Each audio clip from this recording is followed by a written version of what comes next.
we're talking everything through. There may be disagreements. I regard this as much like a family quarrel.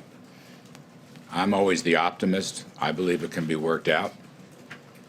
But, you know, and I'm always hopeful on that point. This is a G7 meeting, and the presidents and heads of state will get together. Let me add one thought to that, though.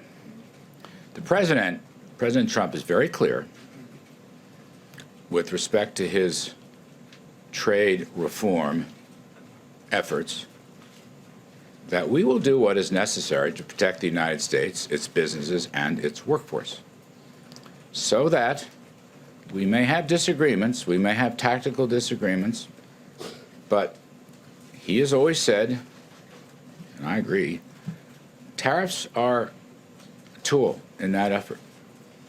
And people should recognize how serious he is in that respect. Do you expect him to make any changes to the tariffs on Canada or the EU in this meeting? There were some reports that Secretary Mnuchin had pushed for changes with Canada. I'm going to leave that to the meetings. Okay, the meetings will produce stuff. Okay, lots of hands. Sorry. Yes, sir. Please. Thanks a lot, Larry. You mentioned the president will be having a bilateral during the G7 with Canadian Prime Minister Trudeau.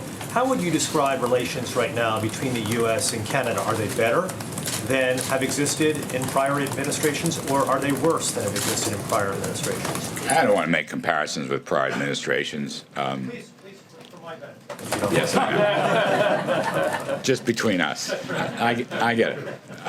Appreciate it. Look, President Trump talks to Prime Minister Trudeau a lot and continues to do so. I think the bilateral meeting that's scheduled between the two is a really good thing, and I think they'll walk through a lot of these issues.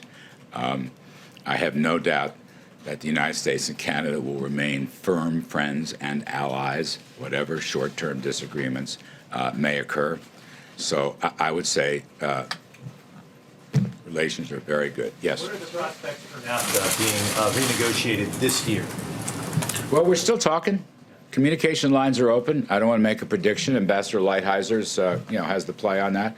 Everyone's still talking. Yes. Yes, sir. Could you talk a little bit about... Sorry, I was actually the one behind you. That's no good. But please, feel free.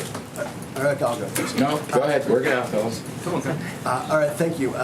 Regarding trade deficits, the president often talks about trade deficits as if they're their own problem and other countries aren't buying our goods. And I know that you're saying that the issue is tariffs and lowering trade barriers will reduce trade deficits.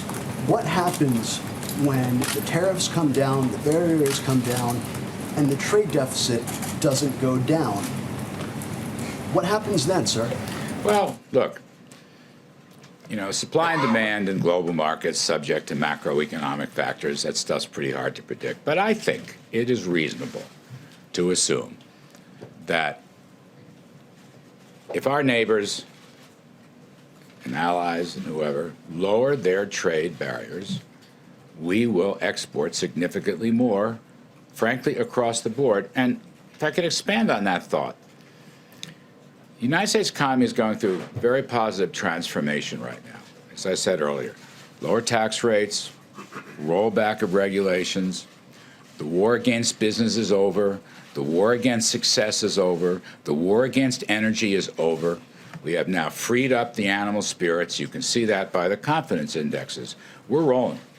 The U.S. economy is rolling. So if you give us a chance, foreign countries, we will fill that bill. We will increase export sales in a significant way. Now, I can't promise, nor would I predict, future trade gaps, but I'm saying it is bound to have a positive impact.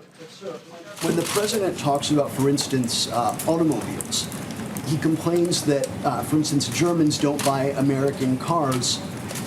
Germany has a luxury car industry that's world-renowned. Why would they buy our own cars? That's supply and demand right there. It sounds often like the president's problem is that other countries aren't buying our goods, not that we're not able to sell them to other countries. By and large, I don't agree with that. But let me just back up. Here's the president's key thought on this: reciprocity.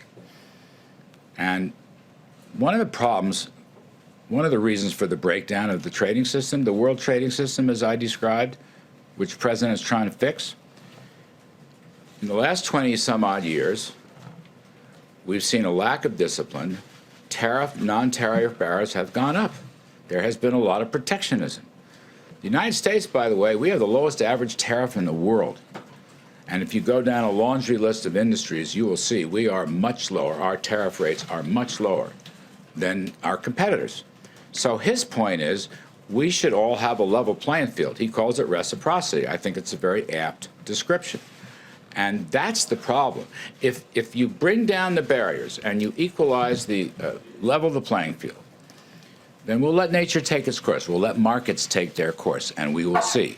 But I think the products we make here have improved enormously and will continue to improve enormously, and that's really the message of this economic recovery. Hey there, thanks for checking out CNBC on YouTube. Be sure to subscribe to stay up to date on all of the day's biggest stories. You can also click on any of the videos around me to watch the latest from CNBC. Thanks for watching.